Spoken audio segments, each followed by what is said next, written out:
Hello, and welcome to Principles of Macroeconomics. This is Module 4.2a, and we're going to be talking about the theory of liquidity preferences and the quantity theory of money. So, as you recall from our previous videos, we had started talking about monetary policy and the role of the Federal Reserve in determining the money supply. Remember, the goals of the Federal Reserve are to control the money supply in the economy and to regulate the banking system. The Fed's control over the money supply is also going to influence interest rates. This should be something that you've heard about already in the news, the Federal Reserve and their decisions of how to impact interest rates. Should they increase or should they stay the same? This relationship between the money supply and the interest rate is what we call the theory of liquidity preferences. We say that interest rates are going to adjust to keep money supply and money demand together. Now, from the last video that we talked about, we had the money market equilibrium, where we had the money demand and money supply graphs, as well as the value of money and the price level determining this relationship.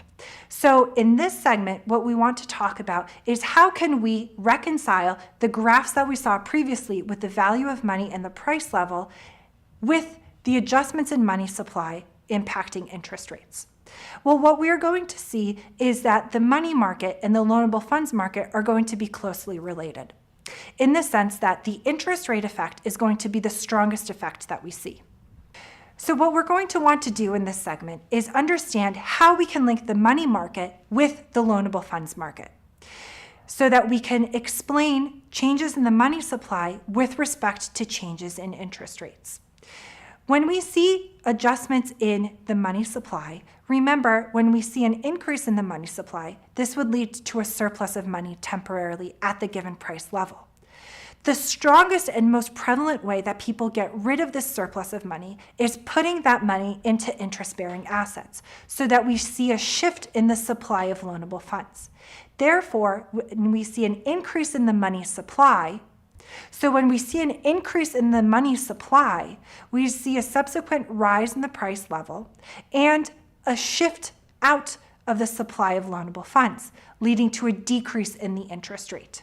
When we merge these two markets together, essentially what we see is that an increase in the money supply is going to lead to a decrease in interest rates.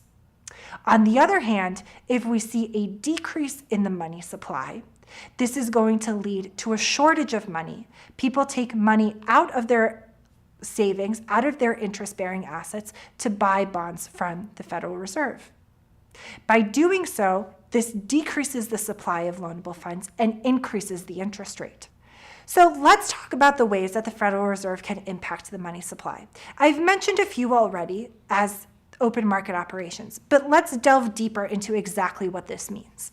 So one of the most prevalent ways that the Federal Reserve can impact the money supply is through the buying and selling of bonds to the public. This is called open market operations. The Federal Reserve, if it wants to increase the money supply, will buy bonds from the public in exchange for money. By doing so, it takes money from the public and gives the public money in exchange and increases the money supply. On the flip side, if they try to decrease the money supply, they're going to sell bonds to the public. They give people bonds and take their money in exchange, by doing so decreasing the supply of money in the economy. Another way is through setting the discount rate. The discount rate is the rate at which banks lend to each other. So if the discount rate is high, banks are not going to want to lend to each other. It's going to be more expensive for them to do so. So they'll hold on to more reserves, just in case. Therefore, the money creation process is going to be smaller. That multiplier effect is going to be smaller. So we've already discussed the role of the Federal Reserve or the central bank in determining the money supply. But how exactly can the central bank increase or decrease the money supply?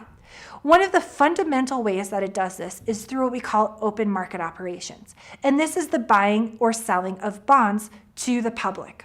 If the Federal Reserve wants to increase the money supply, it is going to buy bonds from people in exchange for money.